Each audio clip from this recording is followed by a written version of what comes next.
ಆತ್ಮೀಯ ವಿದ್ಯಾರ್ಥಿಗಳೇ, ನಾನು ನಿಮ್ಮ ಅಶೋಕ್ ಕುಮಾರ್, ಸರ್ಕಾರಿ ಕಲಾ ಕಾಲೇಜು ಬೆಂಗಳೂರು. ಈ ದಿನ ನಾನು ನಿಮಗೆ ಕೇಂದ್ರ ಕಾರ್ಯಾಂಗದ ಅಧಿಕಾರ ಮತ್ತು ಕಾರ್ಯಗಳ ಬಗ್ಗೆ ಬೋಧನೆಯನ್ನು ಮಾಡ್ತಾ ಇದ್ದೀನಿ. ಕೇಂದ್ರ ಕಾರ್ಯಾಂಗವಾದ ಸಚಿವ ಸಂಪುಟದ ಅಧಿಕಾರ ಮತ್ತು ಕಾರ್ಯಗಳ ಬಗ್ಗೆ ತಿಳ್ಕೊಳ್ಳೋಣ. Dear students, today I would like to discuss about the Union Council of Ministers. Power and functions of the Union Council of Ministers. The first power and function of the Union Council of Ministers is executive powers. Executive powers.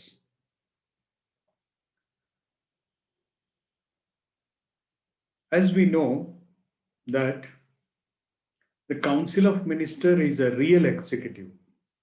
It's a real executive. All the powers of the President of India are really used by the Council of Ministers.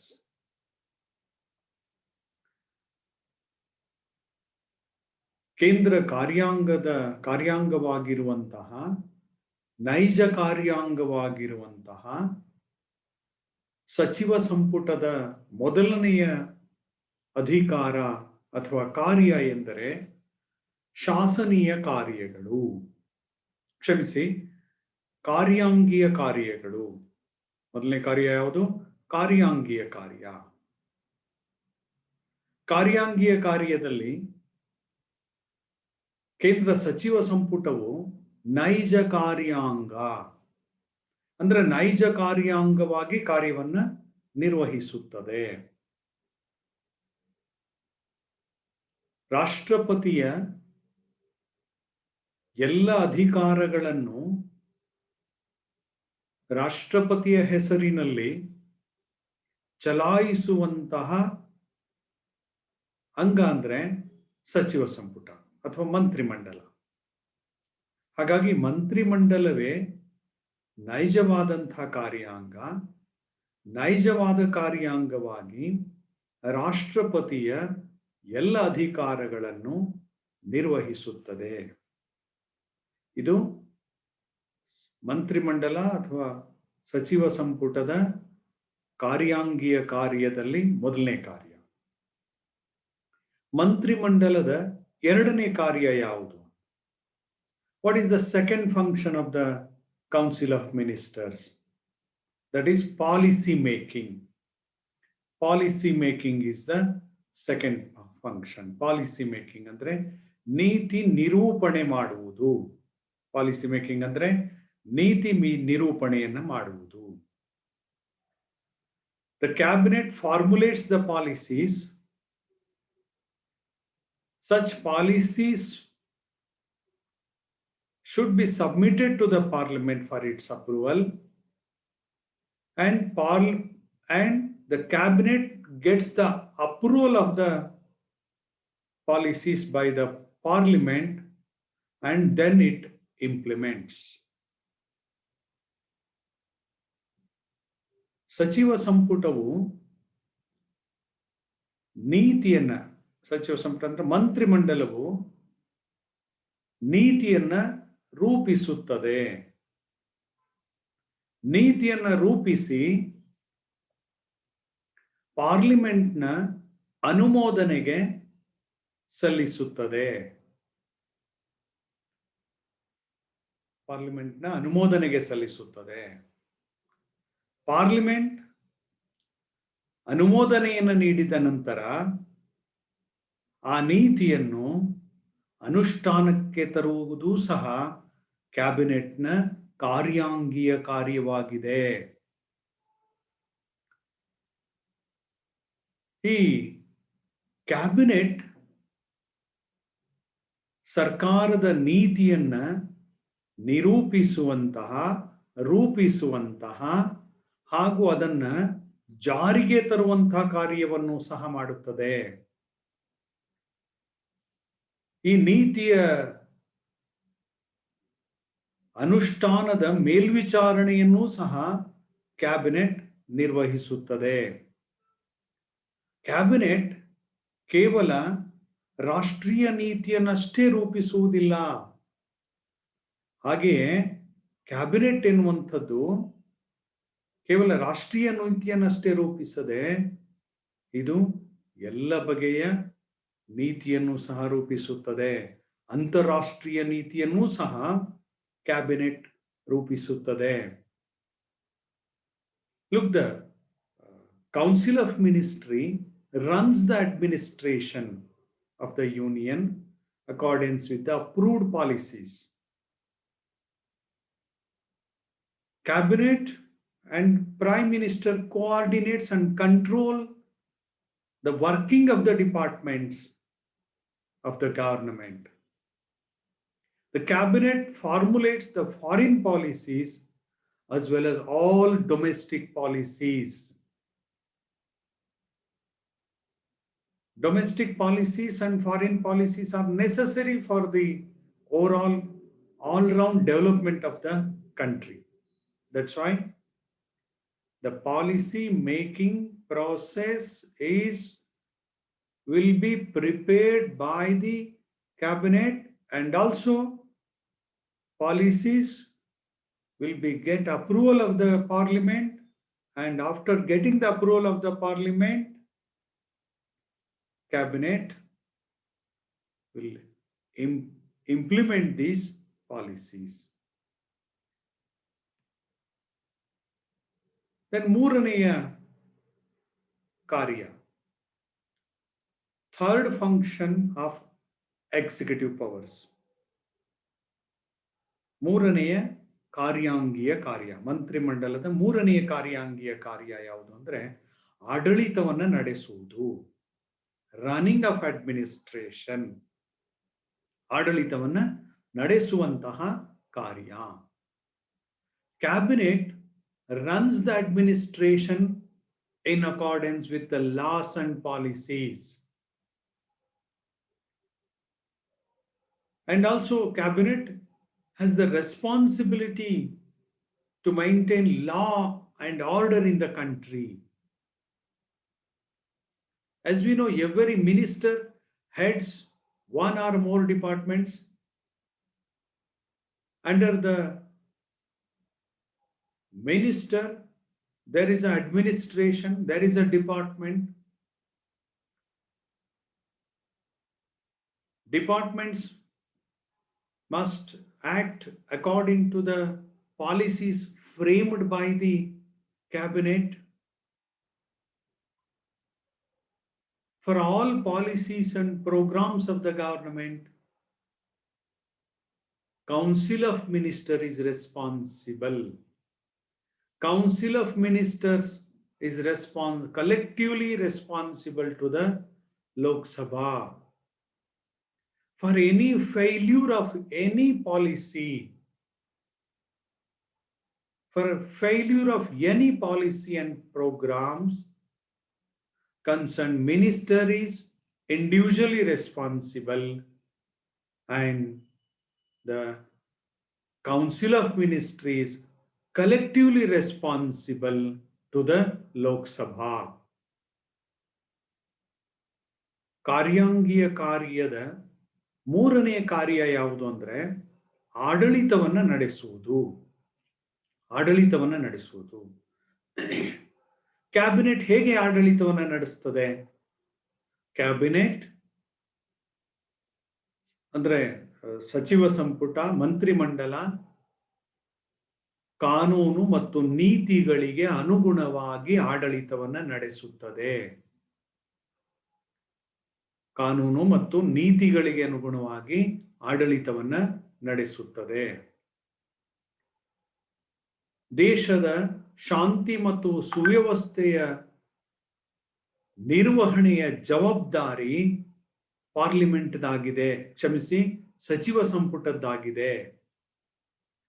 ಪ್ರತಿಯೊಬ್ಬ ಮಂತ್ರಿಯೂ ಸಹ ಒಂದೊಂದು ಇಲಾಖೆಯ ಮುಖ್ಯಸ್ಥನಾಗಿರುತ್ತಾನೆ. ಒಂದು ಇಲಾಖೆ ಮುಖ್ಯಸ್ಥನಾಗಿರಬಹುದು ಅಥವಾ ಹಲವು ಇಲಾಖೆಗಳ ಮುಖ್ಯಸ್ಥನಾಗಿರಬಹುದು. ಪ್ರತಿಯೊಬ್ಬ ಮಂತ್ರಿಯು ಒಂದು ಅಥವಾ ಹೆಚ್ಚಿನ ಇಲಾಖೆಗಳ ಹೊಣೆಗಾರನಾಗಿರುತ್ತಾನೆ.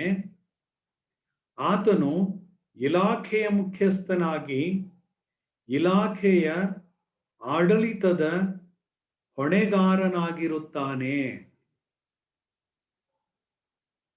ಪ್ರತಿಯೊಬ್ಬ ಇಲಾಖೆಯ ಮಂತ್ರಿಯು ಸರ್ಕಾರದ ಕಾನೂನು ಮತ್ತು ನೀತಿಗಳ ಅನುಷ್ಠಾನಕ್ಕೆ ಸಂಬಂಧಪಟ್ಟ ಹಾಗೆ ವೈಯಕ್ತಿಕವಾಗಿ ತಾನು ಪಾರ್ಲಿಮೆಂಟ್ಗೆ ಜವಾಬ್ದಾರನಾಗಿರುತ್ತಾನೆ. ಹಾಗೆ ಇಡೀ ಮಂತ್ರಿಮಂಡಲವು ಸಾಮೂಹಿಕವಾಗಿ ಜವಾಬ್ದಾರವಾಗಿರುತ್ತದೆ. ಅಂದ್ರೆ ಇಡೀ ಆಡಳಿತ ವ್ಯವಸ್ಥೆಯ ಸಂಪೂರ್ಣವಾದಂತಹ ಹೊಣೆಗಾರಿಕೆ ಯಾರದ್ದು ಅಂದ್ರೆ ಮಂತ್ರಿಮಂಡಲದ್ದು. ಮಂತ್ರಿಮಂಡಲವೇ ಆಡಳಿತವನ್ನ ನಡೆಸುವುದು. ಮಂತ್ರಿಮಂಡಲದ ಜವಾಬ್ದಾರಿ ಆಡಳಿತದ ಚಟುವಟಿಕೆಗೆ ಸಂಬಂಧಪಟ್ಟಂಥದ್ದು. ಉತ್ತಮವಾಗಿ ಆಡಳಿತ ನಡೆಯದೇ ಇದ್ರೆ ದೇಶದಲ್ಲಿ, ಸರಿಯಾದ ರೀತಿಯಲ್ಲಿ ಕಾನೂನುಗಳನ್ನು ಮತ್ತು ನೀತಿಗಳನ್ನು ಜಾರಿಗೆ ತರದೇ ಇದ್ರೆ, ಕಾನೂನು ಮತ್ತು ಸುವ್ಯವಸ್ಥೆಯನ್ನು ಕಾಪಾಡದೇ ಇದ್ರೆ, ಅದಕ್ಕೆ ಸಂಪೂರ್ಣವಾಗಿ ಹೊಣೆಗಾರವಾಗಬೇಕಾಗಿರುವುದು ಮಂತ್ರಿಮಂಡಲ. ಹಾಗಾಗಿ ಇಡೀ ದೇಶದ ಆಡಳಿತವನ್ನು ಪ್ರಧಾನಮಂತ್ರಿ ಮತ್ತು ಆತನ ನೇತೃತ್ವದ ಮಂತ್ರಿಮಂಡಲವು ನಡೆಸುತ್ತದೆ.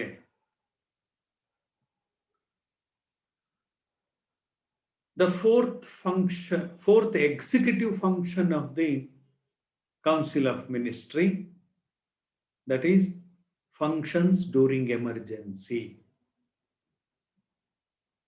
Functions during emergency is the fourth executive function of the Council of Ministers. ಮಂತ್ರಿಮಂಡಲದ ಕಾರ್ಯಾಂಗದ ಕಾರ್ಯಗಳಲ್ಲಿ ನಾಲ್ಕನೆಯ ಕಾರ್ಯಾಂಗದ ಕಾರ್ಯ, ನಾಲ್ಕನೆಯ ಕಾರ್ಯಾಂಗೀಯ ಕಾರ್ಯ ಯಾವುದು ಅಂದ್ರೆ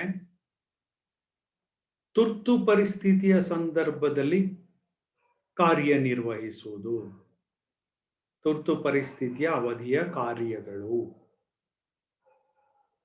ಫಂಕ್ಷನ್ಸ್ ಡ್ಯೂರಿಂಗ್ ಎಮರ್ಜೆನ್ಸಿ.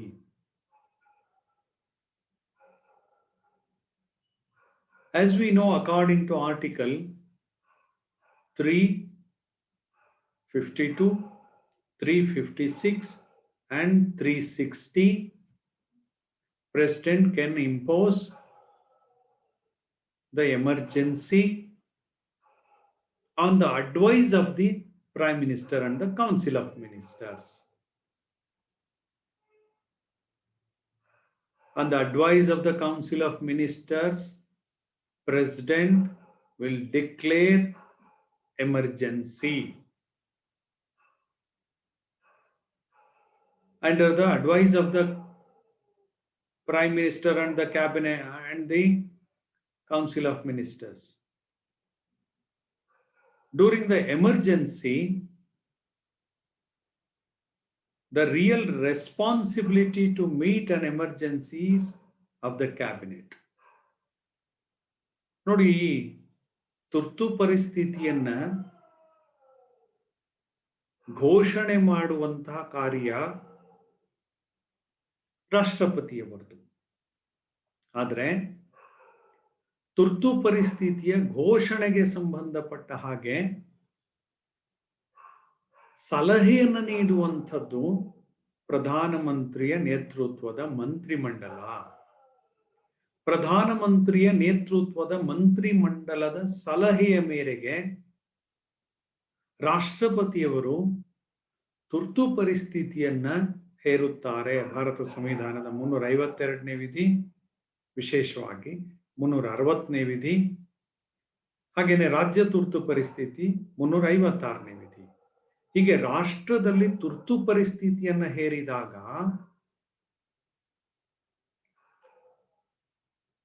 ಆಗ ಆಡಳಿತವನ್ನು ನಡೆಸುವಂಥದ್ದು, ಆಡಳಿತದ ನಿರ್ವಹಣೆಯನ್ನ ಮಾಡುವಂಥದ್ದು, ರಾಷ್ಟ್ರದ ಕಾರ್ಯವನ್ನ ಮಾಡುವಂಥದ್ದು ಮಂತ್ರಿಮಂಡಲದ ಬಹುಪ್ರಮುಖವಾದಂತಹ ಜವಾಬ್ದಾರಿಯಾಗಿರುತ್ತದೆ. ಮಂತ್ರಿಮಂಡಲವು ಈ ತುರ್ತು ಪರಿಸ್ಥಿತಿಯ ಸಂದರ್ಭದಲ್ಲಿ ಸಭೆಯನ್ನು ಸೇರಿ ರಾಷ್ಟ್ರದ ಕಾರ್ಯಗಳನ್ನು ನಿರ್ವಹಿಸಬೇಕಾಗುತ್ತದೆ. ಇದು 4ನೇ ಕಾರ್ಯ. ನಂತರ 5ನೇ ಕಾರ್ಯಾಂಗೀಯ ಕಾರ್ಯ, 5th executive function of the Council of Ministers, that is appointment making powers. ನೇಮಕಾತಿಯ ಅಧಿಕಾರಗಳು 5ನೇ ಕಾರ್ಯಾಂಗೀಯ ಕಾರ್ಯ. ಮಂತ್ರಿಮಂಡಲದ 5ನೇ ಕಾರ್ಯಾಂಗೀಯ ಕಾರ್ಯ ಯಾವುದು ಅಂದ್ರೆ ನೇಮಕಾತಿ ಕಾರ್ಯ, ನೇಮಕಾತಿ ಅಧಿಕಾರ. ನೇಮಕಾತಿ ಮಾಡುವ ಅಧಿಕಾರ ವಾಸ್ತವವಾಗಿ ಇರುವಂಥದ್ದು ರಾಷ್ಟ್ರಪತಿಯವರಿಗೆ. The president makes all higher appointments for the posts of governors, ambassadors, high commissioners, envoys, consuls, judges of the Supreme Court and High Courts, military commanders, members of UPSC, Election Commission, Planning Commission, and other in accordance with the advice of the Council of Ministers or Cabinet. ನೇಮಕಾತಿ ಮಾಡುವ ಅಧಿಕಾರವೂ ಸಹ ಸಚಿವ ಸಂಪುಟದ ಅಧಿಕಾರ, ಮಂತ್ರಿಮಂಡಲದ ಅಧಿಕಾರ. ವಾಸ್ತವವಾಗಿ ಎಲ್ಲ ಉನ್ನತವಾದಂತಹ ಹುದ್ದೆಗಳಿಗೆ ನೇಮಕಾತಿಯನ್ನು ಮಾಡುವವರು ರಾಷ್ಟ್ರಪತಿಯವರೇ. ಆದರೆ ರಾಷ್ಟ್ರಪತಿಯವರ ನೇಮಕಾತಿಗೆ ಸಲಹೆಯನ್ನು ನೀಡುವಂಥದ್ದು ಮಂತ್ರಿಮಂಡಲ.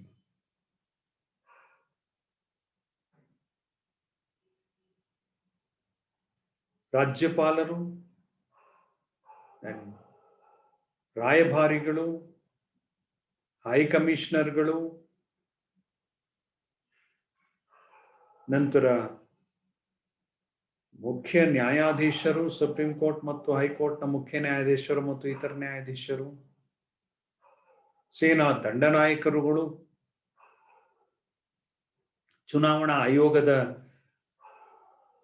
ಅಧ್ಯಕ್ಷರು ಮತ್ತು ಸದಸ್ಯರು, UPSC ಕೇಂದ್ರ ಲೋಕಸೇವಾ ಆಯೋಗದ ಅಧ್ಯಕ್ಷರು ಮತ್ತು ಸದಸ್ಯರು, ಇವ್ರನ್ನೆಲ್ಲ ನೇಮಕ ಮಾಡುವುದು ರಾಷ್ಟ್ರಾಧ್ಯಕ್ಷರಾದರೂ ಸಹ ಆ ರಾಷ್ಟ್ರಾಧ್ಯಕ್ಷರಿಗೆ ನೇಮಕಾತಿ ಮಾಡುವಂತೆ ಸಲಹೆಯನ್ನ ನೀಡುವಂಥದ್ದು ಮಂತ್ರಿಮಂಡಲ.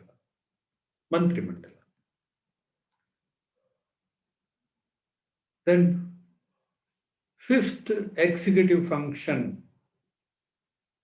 that is treaty making and defense function. Treaty making, defense function, and functions of foreign affairs. 6ನೇ ಕಾರ್ಯಾಂಗೀಯ ಕಾರ್ಯ ಯಾವುದು ಅಂದ್ರೆ ರಕ್ಷಣಾ ಕಾರ್ಯಗಳು ಮತ್ತು ಒಪ್ಪಂದ ಮಾಡಿಕೊಳ್ಳುವುದು. ರಕ್ಷಣಾ ಕಾರ್ಯ ಮತ್ತು ಒಪ್ಪಂದಗಳನ್ನು ಮಾಡಿಕೊಳ್ಳುವುದು. ಅಂತಾರಾಷ್ಟ್ರೀಯ ಒಪ್ಪಂದಗಳನ್ನು ಮಾಡಿಕೊಳ್ಳುವುದು ಸಂಧಾನಗಳನ್ನು ನಡೆಸುವಂಥದ್ದು, ರಾಯಭಾರವನ್ನು ನಡೆಸುವಂಥದ್ದು, ಇದು ಮಂತ್ರಿಮಂಡಲದ ಕಾರ್ಯ. ರಾಷ್ಟ್ರಪತಿಯವರ ಪರವಾಗಿ ಎಲ್ಲ ಕಾರ್ಯವನ್ನ ನಿರ್ವಹಿಸಲಾಗುತ್ತೆ. ಹಾಗೆಯೇ ಈ ದೇಶದ ರಕ್ಷಣೆಗೆ ಸಂಬಂಧಪಟ್ಟಂತಹ ಕಾರ್ಯಗಳು, ಸೇನಾ ತುಕಡಿಗಳೇನಿದೆ, ವಾಯುಸೇನೆ, ಭೂಸೇನೆ, ನೌಕಾಸೇನೆಗಳೇನಿದೆ, ಆ ನೌಕಾಸೇನೆಗಳನ್ನ ರಚನೆ ಮಾಡುವಂಥದ್ದು, ನೌಕಾಸೇನೆಗಳ ಆಧುನೀಕರಣವನ್ನು ಮಾಡುವಂಥದ್ದು, ನ್ಯೂಕ್ಲಿಯರ್ ಪಾಲಿಸಿಯ ಬಗ್ಗೆ ತೀರ್ಮಾನವನ್ನು ತೆಗೆದುಕೊಳ್ಳುವಂಥದ್ದು, ಇದು ಈ ಮಂತ್ರಿಮಂಡಲದ ಕಾರ್ಯವೇ ಆಗಿರುತ್ತದೆ. All the treaties and other international agreements are negotiated and signed by the ministers on behalf of the president. And also, the Council of Ministers prepare for the defense of the country through the organization and modernization of the Army, Air Force, and Navy by formulating a suitable defense and nuclear policy. This is a fundamental function of the cabinet.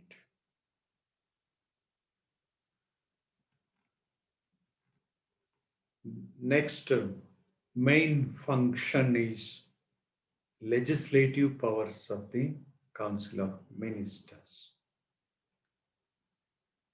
So far we discussed about the executive function of the Council of Ministers. Then the second main function is legislative powers. ಎರಡನೇ ಮುಖ್ಯವಾದಂತಹ ಕಾರ್ಯ ಯಾವುದು ಅಂದ್ರೆ ಶಾಸನೀಯ ಕಾರ್ಯಗಳು.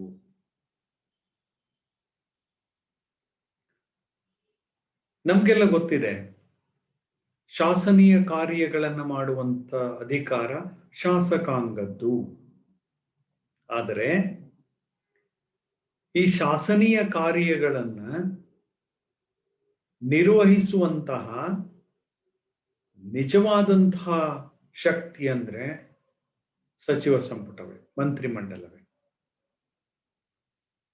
ಶಾಸನ ರಚನೆ ಮಾಡುವುದು ಮಂತ್ರಿಮಂಡಲವೇ. ಮಸೂದೆಯನ್ನು ಸಿದ್ಧಗೊಳಿಸುವುದು, ಮಸೂದೆಯನ್ನು ಕ್ಯಾಬಿನೆಟ್ನಲ್ಲಿ ಮಂಡಿಸೋದು, ಮಸೂದೆಯನ್ನು ಕ್ಯಾಬಿನೆಟ್ನಲ್ಲಿ ಒಪ್ಪಿಗೆಯನ್ನು ಪಡೆದ ನಂತರ ಅದನ್ನು ಪಾರ್ಲಿಮೆಂಟ್ನಲ್ಲಿ ಮಂಡಿಸುವುದು,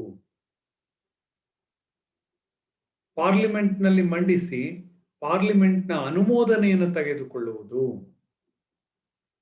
ಇದು ಸಹ ಈ ಮಂತ್ರಿಮಂಡಲದ ಕಾರ್ಯವೇ ಆಗಿರುತ್ತದೆ. ಮಂತ್ರಿ ಮಂಡಲ ಮಂಡಿಸುವಂತಹ ಮಸೂದೆಗಳಿಗೆ ಶಾಸಕಾಂಗದ ಒಪ್ಪಿಗೆಯನ್ನು ಪಡೆದುಕೊಳ್ಳಬೇಕು. ಶಾಸಕಾಂಗದ ಒಪ್ಪಿಗೆಯನ್ನ ಅಂದ್ರೆ ಪಾರ್ಲಿಮೆಂಟ್ನ ಒಪ್ಪಿಗೆಯನ್ನ ಪಡೆದುಕೊಳ್ಳಬೇಕು. ಆ ಕೆಲಸವನ್ನು ಸಹ ಮಂತ್ರಿಮಂಡಲ ನಿರ್ವಹಿಸುತ್ತದೆ. ಮಂತ್ರಿಮಂಡಲ ಮಂಡಿಸಿದ ಮಸೂದೆಗಳಿಗೆ ಒಪ್ಪಿಗೆ ಸಿಗದೇ ಇದ್ರೆ ಶಾಸಕಾಂಗದಲ್ಲಿ, ಆಗ ಸರ್ಕಾರ ರಾಜೀನಾಮೆಯನ್ನು ಕೊಡಬೇಕಾಗುತ್ತದೆ. ಇದು ಮಂತ್ರಿಮಂಡಲದ ಶಾಸನೀಯ ಕಾರ್ಯ. ಇದರ ಜೊತೆಗೆ ಮಂತ್ರಿಮಂಡಲವು ಪಾರ್ಲಿಮೆಂಟ್ನ ಅಧಿವೇಶನವನ್ನ ಕರೆಯುವ, ಪಾರ್ಲಿಮೆಂಟ್ನ ವಿಸರ್ಜನೆ ಮಾಡುವಂತ ಸಲಹೆಯನ್ನು ಸಹ ರಾಷ್ಟ್ರಪತಿಯವರಿಗೆ ನೀಡುತ್ತದೆ. ಅಂದ್ರೆ ರಾಷ್ಟ್ರಪತಿಯವರು ಪಾರ್ಲಿಮೆಂಟ್ನ ಅಧಿವೇಶನವನ್ನ ಕರೆಯುವ, ಮುಂದೂಡುವ ಮತ್ತು ಅದನ್ನ ಪಾರ್ಲಿಮೆಂಟ್ ಅನ್ನು ವಿಸರ್ಜನೆ ಮಾಡುವಂತಹ ಅಧಿಕಾರವನ್ನು ರಾಷ್ಟ್ರಪತಿ ಹೊಂದಿದ್ದಾರೆ. ಅವರಿಗೆ ಈ ಎಲ್ಲ ಅಧಿಕಾರಗಳನ್ನು ನಿರ್ವಹಿಸಲಿಕ್ಕೆ ಸಲಹೆಯನ್ನ ಕೊಡುವಂಥದ್ದು ಕ್ಯಾಬಿನೆಟ್. ಕ್ಯಾಬಿನೆಟ್ನ ಸಲಹೆಗೆ ಅನುಗುಣವಾಗಿ ಅವರು ಕಾರ್ಯವನ್ನ ನಿರ್ವಹಿಸುತ್ತಾರೆ.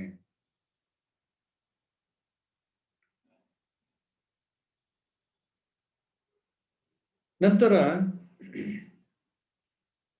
ಸಚಿವ ಸಂಪುಟವು ಸಾಮೂಹಿಕವಾಗಿ ಲೋಕಸಭೆಗೆ ಜವಾಬ್ದಾರವಾಗಿರುತ್ತದೆ. ಸಚಿವ ಸಂಪುಟ ಲೋಕಸಭೆಗೆ ಜವಾಬ್ದಾರವಾಗಿ ಕಾರ್ಯವನ್ನ ನಿರ್ವಹಿಸಬೇಕಾಗಿದೆ ಹಾಗೂ ಹಾಗೆಯೇ ಇದು ನಿರ್ವಹಿಸುತ್ತದೆ ಮಂತ್ರಿಮಂಡಲ. Let us see the legislative powers and functions of the Council of Ministers. We know that the legislations will be passed by the Parliament. The duty of the Parliament is frame the legislations, but who will frame the legislations? Council of Ministers. Council of Ministers plays an important role in the sphere of legislation. In the preparation of the legislation, Council of Ministers will play a very vital role. The ministers are both the heads of the government departments as well as the members of the parliament.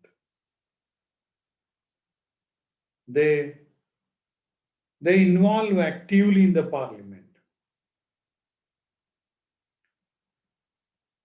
Then the ministers will submit the bill in the parliament. Ministers must get the approval of the bill in the parliament. Ministers must get approval in the cabinet. Then, if they didn't get the approval of the parliament, then entire council of ministry must resign.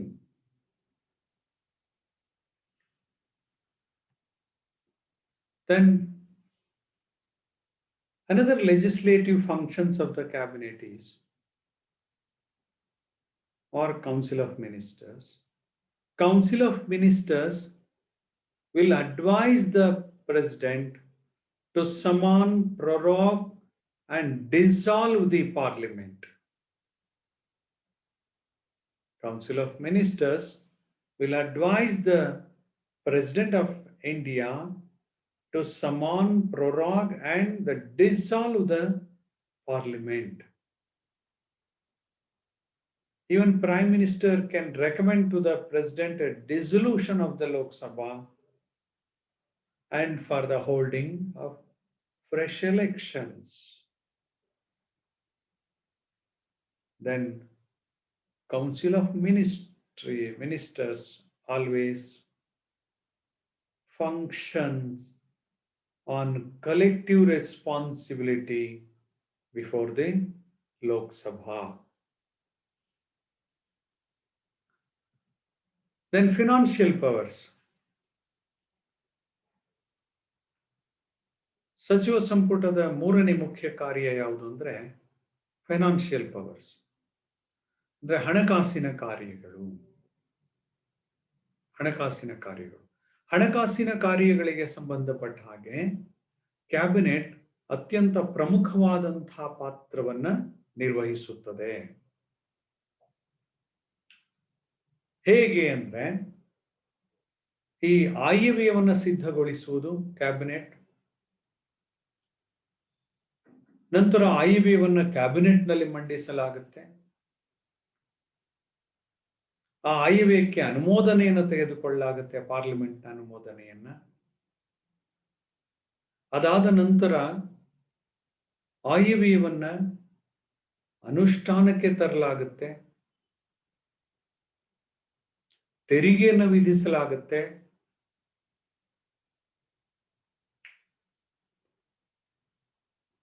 ಜೊತೆಗೆ ಈ ಆಯವ್ಯಯವನ್ನ ಕ್ಯಾಬಿನೆಟ್ನಲ್ಲಿ ಆಯವ್ಯಯವನ್ನ ಪಾರ್ಲಿಮೆಂಟ್ನ ಕೆಳಸದನದಲ್ಲಿಯೇ ಮಂಡಿಸಲಾಗುತ್ತದೆ. ಕೆಳಸದನದಲ್ಲಿಯೇ ಮಂಡಿಸಿ ಒಪ್ಪಿಗೆಯನ್ನ ಪಡೆಯಲಾಗುತ್ತೆ. ಈ ಹಣಕಾಸು ಮಸೂದೆಯನ್ನ parliament ಒಂದಷ್ಟು ಮಾರ್ಪಾಡನ್ನ ಮಾಡಬಹುದು, ಆದರೆ ಅದಕ್ಕೆ ಕ್ಯಾಬಿನೆಟ್ನ ಒಪ್ಪಿಗೆಯನ್ನ ಪಡೆದುಕೊಂಡೇ ಕಾರ್ಯವನ್ನ ನಿರ್ವಹಿಸಬೇಕಾಗುತ್ತೆ. ಹೀಗೆ ಮಂತ್ರಿಮಂಡಲವು ಹಣಕಾಸಿನ ಕಾರ್ಯವನ್ನ ನಿರ್ವಹಿಸ್ತದೆ. ಆದರೆ ಆಯವ್ಯಯವನ್ನ ಸಿದ್ಧಪಡಿಸುವ ಮುನ್ನ ಇದರ ಪಾರ್ಲಿಮೆಂಟ್ನ ಅನುಮತಿಯನ್ನ ಪಡೆದುಕೊಳ್ಳಬೇಕಾಗುತ್ತೆ. ಇಷ್ಟು ಈ ಮಂತ್ರಿಮಂಡಲದ ಅಧಿಕಾರ ಮತ್ತು ಕಾರ್ಯಗಳಾಗಿದೆ.